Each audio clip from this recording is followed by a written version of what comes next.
अस्सलाम वालेकुम नाज़रीन, आऊं आहियां अनवर अली सोलंकी ऐं अवां ॾिसी रहिया आहियो सिंधी शूज़ न्यूज़ टीवी। ख़बर शामिल कंदासीं ब्रेकिंग न्यूज़ में बिरिया खां अलीज़मा कलोड़े जी बिरिया सिटी हादसो शागिर्द फौत। बिरिया सिटी रोड़ी केनाल भरिसां मंगो लिंक रोड ते मोटरसाइकिल सवार जो गॾु गाॾे सां ज़ोरदार टकर लॻण सबबि हादसे सबबि मोटरसाइकिल सवार 8 क्लास जो शागिर्द नौजवान मौके ते फौत।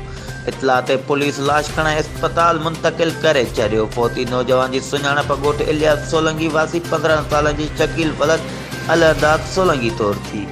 फौती नौजवान जे फौत थियण जो इतला मिलण ते वारस ऐं शहरी अस्पताल पहुची विया। बिरिया सिटी पुलिस कानूनी कार्रवाई बाद लाश वारसनि हवाले करे छॾियो।